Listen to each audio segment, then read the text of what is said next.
కోలీవుడ్లో స్టార్ హీరోగా గుర్తింపు తెచ్చుకున్న జయం రవి అలియాస్ రవి మోహన్ రీసెంట్గా తన 15 ఏళ్ల వైవాహిక జీవితానికి స్వస్తి చెప్పారు. ఆర్తితో 2009లో ప్రేమ వివాహం చేసుకున్న జయం రవి ఇలా సడన్గా విడాకులు తీసుకోవడంతో కోలీవుడ్లో ఈ వార్త హాట్ టాపిక్గా మారింది. ఈ నిర్ణయం వెనుకున్న కారణాలను బహిరంగంగా వెల్లడించడం కోలీవుడ్లో హాట్ టాపిక్గా మారింది. ఈ విడాకుల వ్యవహారం కేవలం వ్యక్తిగత నిర్ణయంగా మొదలై ఆరోపణలు ప్రతి ఆరోపణలతో కొత్త మలుపులు తీసుకుంది. 2024 సెప్టెంబర్లో జయం రవి సోషల్ మీడియా వేదికగా తన భార్య ఆర్తి నుంచి విడాకులు తీసుకుంటున్నట్లు ప్రకటించాడు. ఎన్నో ఆలోచనలు చర్చల తర్వాత జయం రవి తన భార్య ఆర్తితో విడాకులు తీసుకోవాలనే కఠిన నిర్ణయం తీసుకున్నామని జయం రవి తెలిపాడు. కోలీవుడ్లో ఆదర్శ జంటగా పేరు తెచ్చుకున్న ఈ దంపతుల విడిపోయే నిర్ణయం ఎవరూ ఊహించనిది. కానీ ఈ ప్రకటన తర్వాత ఆర్తి స్పందన ఈ వ్యవహారాన్ని మరింత సంచలనాత్మకంగా మార్చింది.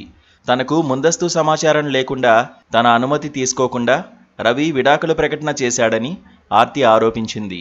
ఈ ఆరోపణతో ఈ వివాదం కోర్టు గడప తొక్కడమే కాకుండా సోషల్ మీడియాలో తీవ్ర చర్చనీయాంశమైంది. ఈ విడాకుల వివాదంలో జయం రవి తాజాగా చేసిన వ్యాఖ్యలు మరింత దృష్టిని ఆకర్షించాయి.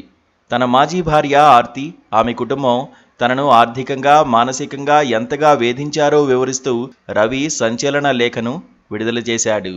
నా మాజీ భార్య నిలువెల్లా దోచేసింది. ఆమె ఆడంబరాల కోసం ఆమె కుటుంబం నన్ను ఆర్థికంగా దోపిడీ చేసింది. ఆర్తి తల్లి సుజాత విజయ్ కుమార్ నన్ను కోట్లాది రూపాయల వాయిదాలకు షూరిటీగా ఒప్పందం చేయించింది. ఈ ఆర్థిక భారం వేధింపుల వల్ల నేను నడిరోడ్డున నిలబడ్డాను అని హీరో రవి ఆవేదన వ్యక్తం చేశాడు. అంతేకాకుండా ఆర్తి తనను తన ఇంటి పని వాళ్ళకన్నా హీనంగా చూసిందని, తన జీవితంలో ప్రతి చిన్న విషయంలోనూ ఆమె తల్లి సుజాత జోక్యం చేసుకునేదని రవి ఆరోపించాడు. ఈ వ్యాఖ్యలు కోలీవుడ్లో కలకలం రేపడంతో పాటు ఆర్తి కుటుంబంపై తీవ్ర విమర్శలు రావడానికి దారితీశాయి. ఈ విడాకుల వివాదంలో మరో కీలక అంశం సింగర్ కెనీషా ఫ్రాన్సిస్తో జయం రవి రిలేషన్షిప్ గురించిన ఊహాగానాలు. ఆర్తి, కొందరు నెటిజన్లు రవి విడాకుల నిర్ణయం వెనుక కెనీషా ఉందని ఆరోపించారు.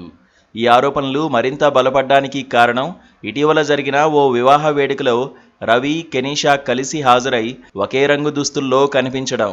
ఈ ఫోటోలు, వీడియోలు సోషల్ మీడియాలో వైరల్ కావడంతో ఈ ఊహాగానాలు మరింత జోరందుకున్నాయి.